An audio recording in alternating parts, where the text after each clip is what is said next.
Bonjour tout le monde, alors aujourd'hui on se retrouve dans le bilan des palettes utilisées au mois de septembre. Alors si vous vous souvenez, dans mon précédent bilan rotation make-up, je vous avais dit que j'étais tombée sur la case unique. Donc unique, c'est toutes les palettes que j'ai en... a priori au départ c'était en un exemplaire, mais entre temps j'en ai acheté d'autres dans les collections. Donc je vous mettrai par là la vidéo si vous voulez aller vous rappeler de mon choix de palette. Donc je les ai toutes utilisées au moins 2 à 3, voire jusqu'à 4-5 fois dans le mois. Et du coup je vais vous faire mon classement. Alors sachant que globalement j'ai pas de palettes qui m'ont déçue, donc c'est pas peut-être mis à part une ou deux qui ont quelques soucis de pigmentation, mais globalement c'est pas par rapport à la pigmentation ou même la tenue des fards. Le classement c'est vraiment plus par rapport à ce que j'ai préféré travailler, ce que j'ai trouvé plus facile à travailler, etc. Donc on va commencer par la numéro 14, je vais trier. Donc la 14, désolée Danisha si tu passes par là, c'est la Alchemist de Kat Von D. Alors pourquoi je l'ai mis en 14? Pas parce que c'est une mauvaise palette, juste, voilà, je sais pas si vous verrez, c'est une palette comme ceci. Je la mets en 14 parce que c'est une palette qui est une palette de complément. C'est pas une palette qui se suffit à elle-même.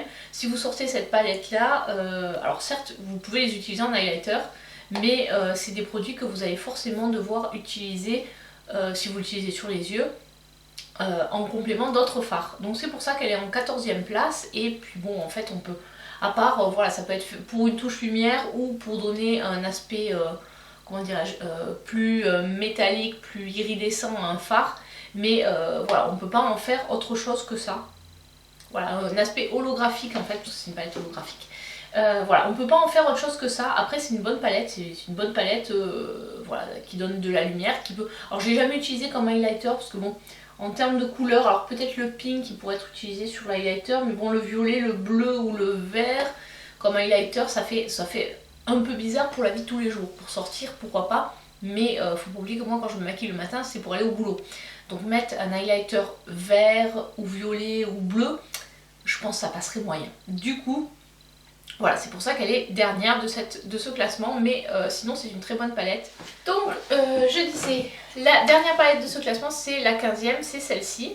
Ensuite, la 14e palette de ce classement, alors elle, c'est, comment dirais-je, c'est par rapport à la pigmentation, par rapport à différents points. Donc c'est la palette The Balm, la Rockstar palette. Alors elle est bien, elle est sympa. Je vous montre les fards qui sont comme ceci.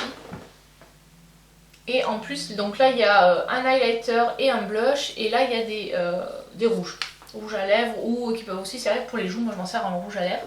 Alors pourquoi je la mets en avant-dernière? Alors tout simplement, elle est assez complète, mais je trouve les fards vraiment minuscules. Honnêtement, je sais plus quelle quantité il y a de fards. 10,8 grammes pour 12 fards. Donc bon, ça peut paraître pour, voilà, enfin je crois que ça fait à peu près du 0,8 ou 0,7 grammes. Honnêtement, ça reste correct comparé à d'autres palettes, les Anastasia Beverly Hills par exemple. Elles ont moins de... je crois qu'elles ont 0,7. Mais en fait c'est plus la forme des fards, c'est pas toujours évident à prélever avec le pinceau. On a tendance du coup à en mettre un peu partout. Donc je sais pas, je trouve que la taille des fards ça fait vraiment tout petit les cases. Alors surtout qu'en fait la palette est immense et je trouve les fards très petits. Donc bon, après c'est très plat, donc c'est facile à emporter. Il y a des fards qui sont... Ben en fait c'est juste des mats avec des paillettes, donc un peu comme celui-là, le Blink 1982. Voilà, je sais que c'est tous des noms de groupes de rock.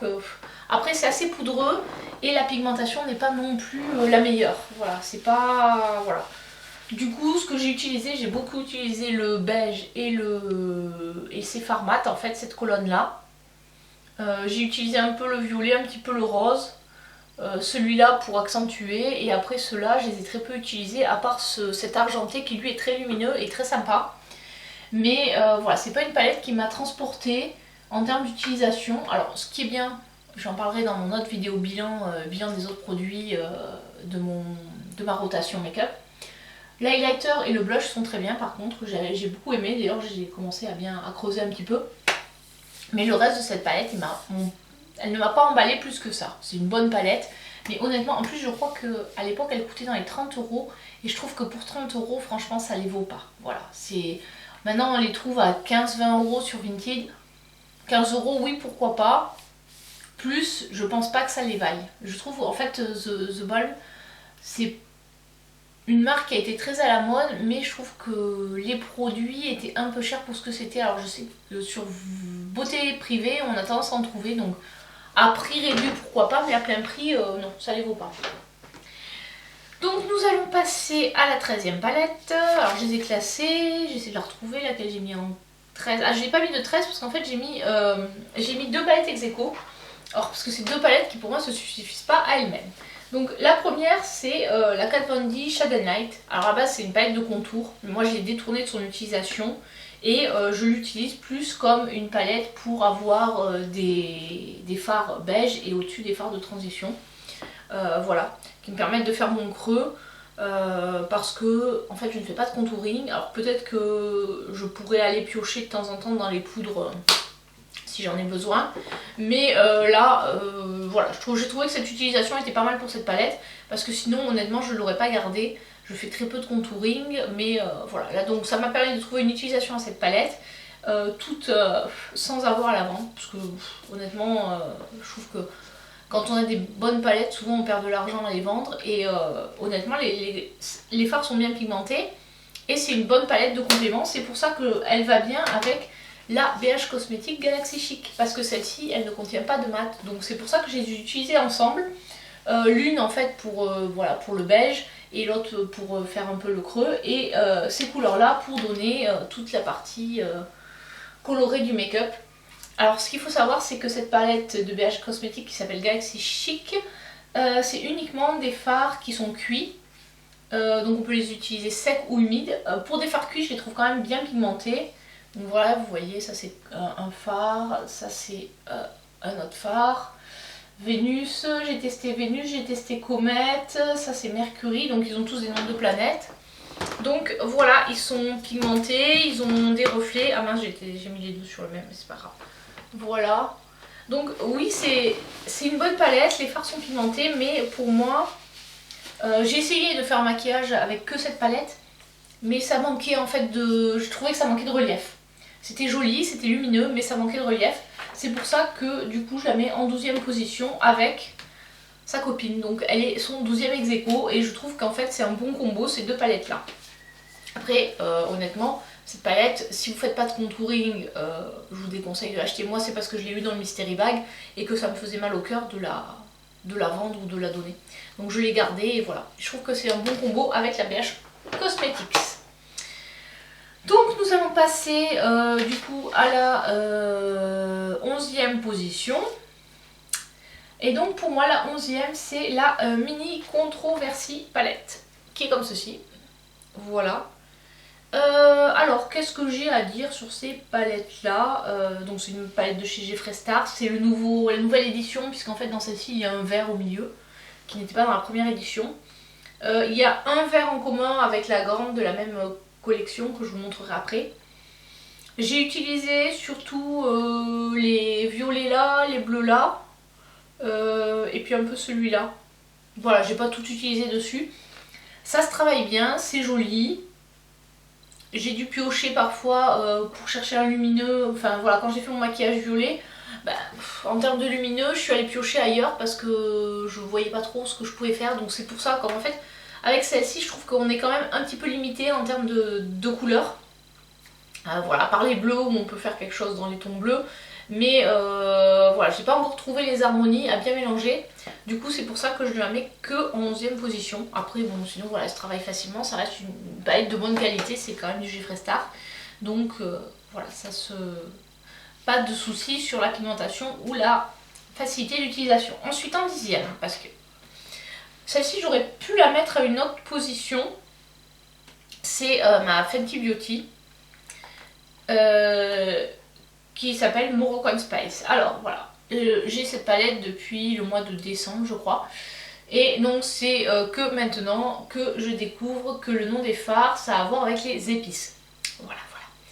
Oui, puisqu'en fait voilà, Casablanca, Mirage, Non, safran. J'ai vu curry aussi, je crois. Non, cumin, pardon. Spice Trip, henné. Voilà. À cette palette, elle est franchement, honnêtement, je crois que je l'ai payée 30 euros. Elle est vraiment sympa. On a une bonne pigmentation. Alors, à part ce fard blanc là, qui est dur à prélever, tous les autres, ils sont vraiment très sympas. Les lumineux sont très jolis. On arrive à avoir un beau rendu. Les fards mat se travaillent bien. Il y a peu de chutes, c'est pigmenté. Donc voilà, c'est une palette dont on parle peu, je trouve, et qui est franchement correcte. Surtout qu'elle est généralement, je vous conseillerais, si vous la voulez, attendez le premier jour des soldes ou les Beauty Days sur Sephora, parce qu'elle est généralement à moins 30 voire moins 50% pendant les soldes. Par contre, il faut être rapide pour la choper. Après, je sais pas s'il en reste encore, mais moi je l'avais eu à moins 30% et au solde, elle était passée à moins 50%. Ce qui fait que je crois qu'à la base elle coûte une cinquantaine d'euros, je l'avais payé une trentaine, et à moins 50 elle est à 25 euros. Donc pour 25 euros, honnêtement, c'est une belle palette. Si vous n'avez pas ces couleurs là, franchement, allez-y, foncez, c'est une très belle palette. Ensuite, en 9ème position, j'ai mis la Conspiracy de Jeffree Star et Sean Dawson, c'est une collaboration. Donc déjà, bon, le packaging est sympa, après c'est un peu dur à ranger. Au niveau des couleurs, c'est une palette qui en fait, mis à part quelques trucs très colorés, quelques fards très colorés, on est quand même sur du neutre et on peut facilement faire des maquillages neutres. J'ai pas tout utilisé encore dans cette palette, j'ai dû l'utiliser 2 fois seulement. Elle se travaille bien, elle se blende bien, les lumineuses sont jolies. Il y a pas vraiment de fard beige, un peu celui-ci mais il est beige rosé. Il y a un fard noir, donc pour accentuer. J'ai pas testé encore ce jaune parce qu'en fait je savais pas trop comment l'utiliser. Voilà, enfin pour un make-up du matin en général je mets 2-3 fards, 4 maxi, donc parce que je me maquille très rapidement, donc j'ai pas eu l'occasion de faire des maquillages très travaillés. Il me semble que j'avais utilisé ce rose aussi qui était sympa, celui avec le petit cochon. Et voilà, j'ai pas encore utilisé le orange. Après, comme il y a des jolis, les fards sont embossés, enfin je sais pas si c'est comme ça qu'on dit, j'essaie de prélever autour du fard sans trop toucher au dessin. Voilà, donc bon, celle-là elle est correcte, elle est bien pigmentée. Mais voilà, c'est pas une palette qui... Elle est pas waouh, mais bon, vu la qualité, je la mets en 9ème position. En 8ème, alors là je l'ai oublié. Donc du coup je vous mettrai une incrustation par là ou par là plutôt. C'est ma palette Sigma Enchanted. Donc celle-là je l'ai achetée grâce à Danisha. Donc au niveau des mats c'est nickel, ils sont super bien, ils sont pas poudreux, ils se travaillent très bien. Après moi j'ai un peu plus de mal avec les lumineux qui sont un peu plus poudreux et qui font un peu de chute. Voilà. Et du coup j'en ai un, c'était le fard qui s'appelle Plume, qui avait un peu bougé quand je l'avais posé au cours de la journée. Donc voilà, 8ème position parce qu'elle est bien mais c'est pas forcément ma préférée. Les couleurs sont parfaites pour l'automne, donc c'est vraiment une palette pour l'automne. J'avais fait 2 make-up je crois avec celle-ci, dont un avec le vert émeraude, qui pour moi je trouve est vraiment de saison. Donc on va passer ensuite à la numéro 7. Pour moi la 7ème c'est la Bloodlust. Alors celle-ci, si on devait noter le packaging, elle serait en dernière position parce que effectivement même si on peut le poser comme ça, ça va, c'est pas terrible pour le ranger. Le mieux ce serait de le ranger à plat, mais à plat ça prend énormément de place, donc pour moi je le range comme ça sur la tranche. Voilà, c'est une palette de violet, je l'ai utilisée 3 fois. Ils sont très jolis. Les lumineux sont très lumineux. Par contre, ces deux-là faut les prélever plus au doigt ou à l'embout-mousse parce que sinon ils font des chutes. Ça ressemble plus à des paillettes en fait, c'est pour ça. Voilà, le rouge je l'ai pas utilisé encore. Celui-là c'est des paillettes qui sont mélangées à un fard. C'est pas, les paillettes elles restent pas, ce qui est un peu dommage. Après j'ai fait des dégradés avec celui-ci et ce lumineux là. Voilà. J'ai utilisé je crois oui celui-ci aussi pour accentuer. Et là il y a un marronné beige qui peut être voilà, et là un blanc. Donc si on veut des make-up un peu moins chargés, avec juste une petite tonalité de violet, on peut le faire. Elle est bien, bonne qualité, se travaille bien, voilà. Mais bon, après le packaging est vraiment problématique. Voilà, si vous n'avez pas de soucis avec le créateur, cette palette est bien, sinon pour le prix honnêtement c'est correct. En plus les fards sont quand même assez gros, je crois qu'ils font 1,8 g ou 1,5 g. 1,5 g, donc ce qui est quand même pas mal. C'est la taille en fait de fard mono. Voilà. Ensuite, on était au 6. Alors en 6, c'est une petite palette de chez Kiko. Alors ils en font plus des comme ça. Et franchement c'est très dommage. Maintenant la dernière fois que je suis passée chez Kiko, les palettes elles sont toutes petites, les fards ils sont minuscules. Pour moi, voilà, ça c'est des fards de bonne taille. Et là, honnêtement, pour moi qui suis pressée le matin, voilà. Il y a 10 grammes de fard là-dedans. Il y a 3 irisés, 3 mats. Donc un beige, un marron foncé, un aubergine. Là il y a un champagne un peu, un doré et un marron irisé. Celle-là pour moi c'est une palette, ce qu'on appelle une go-to. Tu prends ça, tu fais ton make-up en 2-2. Un coup de beige, un coup de fard mat, soit aubergine soit le marron pour mettre sur le creux ou voilà, pour accentuer aussi le coin externe. Et un irisé sur le reste de la paupière, c'est super, en 2-2 on est prêt. Voilà, ça fait longtemps que je l'ai. Je sais plus s'il y a la date, non il n'y a pas la date. 2015 je pense, peut-être même avant. Enfin, cette palette franchement elle est géniale. D'ailleurs c'est pour ça que j'ai revendu beaucoup de palettes petit prix on va dire, mais celle-ci je l'ai gardée pour ça. Parce que franchement, la pigmentation au top, les fards se blendent facilement. Les lumineuses sont jolies, c'est vraiment une palette de tous les jours et du coup c'est pour ça qu'elle arrive en 6ème position. Donc on arrive dans le top 5. Alors le top 5, la 5ème c'est la Lolita Pur Vida de Kat Von D. Donc celle-ci elle est sortie à l'automne. Elle se présente comme ceci. Il y a 18 fards là-dedans. Ils font 1,3 g. Il y en a 2 qui font 1,3 g. Et 15 qui font 1,13. Voilà, parce que oui, je crois qu'il y a des paillettes. Bon, il faut 1,13 les autres, mais bon, on est à plus d'1 gramme de produit. On est sur du nude, hein, voilà. C'est clairement une palette de nude. Il y a quand même quelques... Ces fards qui sont très jolis, c'est le Luna, ici, les deux gros là, aux extrémités. Là, c'est plutôt des paillettes. J'ai failli m'en mettre une dans l'œil, donc attention quand vous les utilisez. Mais les deux fards Luna et Dulce... Sueños, ça doit s'appeler comme ça, enfin désolé pour mon espagnol, j'ai fait allemand-anglais, donc voilà. Très joli, les irisés corrects, les mats, il n'y a pas de souci de pigmentation, ils sont pas poudreux.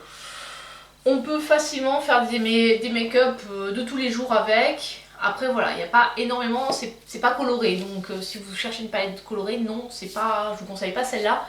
Mais pour une bonne palette de basique où il y a quand même un monochrome ici qui s'appelle Sunrise. Hop, je vous fais un petit swatch, je sais pas si vous verrez. Voilà. Franchement, c'est une très bonne palette. Donc, je vous la conseille. Alors chez Sephora, c'est pas une marque exclue, donc vous pouvez avoir moins 25% dessus. Regardez aussi sur le site KVD Beauty parce qu'en fait, ils font régulièrement des promos. Là, il n'y a pas longtemps, il y avait moins 30%. Donc c'est une palette que vous pouvez choper. Je sais pas combien, je crois qu'elle était autour de 45 € quand je l'avais achetée. Je l'avais eu moins 25. Donc voilà, très bonne palette. Si vous êtes fan de couleurs de vert, etc., non. Mais si vous voulez quelque chose pour faire du nude et du nude pour tous les jours, avec quand même une bonne pigmentation et des super lumineux, voilà, foncez. Donc on passe à la 4ème. La 4ème c'est la Blood Sugar. Oui bon, j'ai fait mon classement à l'avance, c'est pour ça que voilà. Voilà, qui est aussi une Jeffree Star. Puisqu'au départ j'avais qu'une Jeffree Star et j'ai acheté quasiment tout en même temps. Donc je les ai pas mis dans une autre catégorie, c'est pour ça qu'il y a beaucoup de Jeffree Star dans ce classement. Du coup ça fait aussi un peu classement des palettes Jeffree Star, de mes palettes Jeffree Star. Alors la Blood Sugar, hop, qui est comme ceci. Donc on dirait que du rouge, mais en fait si vous regardez la ligne du haut, c'est plutôt des marrons. Donc plutôt pour un maquillage neutre, il n'y a pas de souci pour le faire avec. Il y a du rose, il y a du violet. Celle-ci, elle m'a légèrement teinté les paupières. quand je l'ai utilisé. Je trouve que c'est une des plus faciles à travailler. Les couleurs sont vraiment top. Il n'y a aucune couleur qui m'a déçue. Franchement, bon ça j'ai pas tout utilisé, mais sur toutes celles que j'ai utilisées, il n'y en a aucune qui m'a déçue, comme je pouvais avoir dans d'autres palettes de Jeffree Star. Donc voilà, celle-ci globalement, très très bien. Je recommande, et maintenant comme en plus c'est une un peu plus ancienne, il y a souvent des promos dessus. Donc on peut la trouver moins chère, on peut également la trouver sur Vinted à moitié prix, mais faites attention aux contrefaçons. Voilà, donc... Nous sommes donc maintenant à la troisième palette de ce classement. La troisième palette, ça a été dur à départager, j'ai hésité, mais du coup j'ai mis la Jawbreaker en numéro 3. Donc hop, pas trop étonnant, ce sont des palettes Jeffree Star. Alors elle, pourquoi j'ai mis en numéro 3? Alors les fards sont très bien, ils se travaillent très bien, on a de très beaux lumineux, très beaux mat, mais j'ai eu du mal en fait à trouver des harmonies. Donc au final j'ai pas tout utilisé. J'ai souvent été un peu en me dire bon alors j'ai pas vraiment... J'aime bien dans une palette avoir des déclinaisons, c'est-à-dire j'aime bien avoir un violet ou un fard un peu violet foncé, presque noir, et à côté plutôt un fard violet clair ou lavande pour pouvoir essayer de faire un dégrader le fard plus facilement. Comme là c'est vraiment que des colorés, et puis bon, pour septembre, été ça allait encore. Automne, voilà, j'avais utilisé ce corail je crois, avec ce orange. C'est joli, mais bon maintenant c'est plus trop... et puis avec celui-là en lumineux, c'est plus trop dans l'air du temps, c'est plutôt une palette pour l'été ou quand on cherche des lumineux, là, à l'automne, moins. Donc voilà pourquoi les numéro 3. En numéro 2, j'ai mis sa petite sœur, la Mini Breaker. Tout simplement parce que moi j'aime beaucoup l'harmonie de cette palette. J'aime beaucoup le fard oral qui est duochrome, pas multichrome, duochrome. Voilà, je trouve que celle-ci, je m'y retrouve plus facilement, j'arrive plus facilement à faire mon make-up. Parce qu'en fait c'est vrai que quand je fais un make-up en général, je choisis les couleurs, je veux dire, sauf quand vraiment j'ai envie de faire quelque chose de travaillé, etc. Où là je vais aller plus regarder des tutos ou regarder des vidéos Insta ou des photos sur Pinterest pour essayer de faire quelque chose d'un peu plus travaillé. Mais pour le make-up de tous les jours, je prends une palette, je me dis bon alors qu'est-ce qu'on met, qu'est-ce qui peut se marier ensemble facilement. Donc j'aime bien pouvoir trouver rapidement une harmonie qui va aller bien sans avoir à passer trop de temps. Donc c'est vrai que je n'ai pas ça avec la Jawbreaker, mais j'ai ça avec les Mini Breaker. C'est pour ça qu'elle est en deuxième position. Et en première position, j'ai mis tout simplement, en fait il y en a 3 en première position, mais en fait c'est tout simplement mes fards mono qui étaient là-dedans, mes palettes de fards mono. Tout simplement parce que c'est moi qui les ai créés, donc ce sont des harmonies qui me plaisent. Et ils sont tous bien colorés, enfin bien pigmentés. Voilà, c'est surtout c'est celle-ci que j'ai un peu complété avec ces fards là. Voilà, que celle-ci je l'ai utilisée par exemple quand j'ai fait mon make-up avec un des make-up que j'ai fait avec la Blue Dust. Je suis allée chercher ce fard du milieu là qui est un violet irisé très clair pour rajouter de chez Devina. Et voilà, et ça c'est la troisième, voilà, c'est mes fards mono. Bon, celle-là je l'ai moins utilisée, j'avais juste utilisé quelques mats dedans. Voilà, donc c'est une palette de mono parce que forcément ça me correspond plus. C'est les fards que j'aime en termes de couleur. Et globalement j'ai eu aucun souci de pigmentation sur ces fards. Alors pour info, il y a du Coastal Scents, du Colourpop, du N qu'on trouve sur Mighty Beauty, du Devina et du Terra Moon Cosmetics. Donc voilà, vous avez c'est mes fards mono, et avec ça, soit je les sors pour me dépanner quand j'ai besoin d'une touche particulière ou d'un fard un peu plus spécifique, soit je les utilise directement. Donc pour moi je les mets en numéro 1 du classement parce que c'est bien pigmenté, ça me correspond et j'ai pas de soucis pour trouver des harmonies quand je les utilise. Donc voilà pourquoi c'est la première de mon classement. Voilà, alors désolée si cette vidéo était un petit peu longue, j'avais pas l'objectif de la faire aussi long, mais finalement je m'aperçois que sur chaque palette j'ai un peu raconté ma vie. Alors j'espère que ça vous aura servi. Bon, en même temps il y avait 15 palettes pardon, dans ce classement. Du coup forcément ça fait un peu long. Donc pour le mois prochain j'essaierai de réduire un peu le nombre, enfin pour le mois prochain, pour ce mois-ci on va dire je vais essayer de réduire le nombre de palettes à tester pour vous faire le bilan ensuite. Voilà, donc j'espère que cette vidéo vous a plu. Je vous dis à très bientôt pour une prochaine vidéo. Ciao ciao.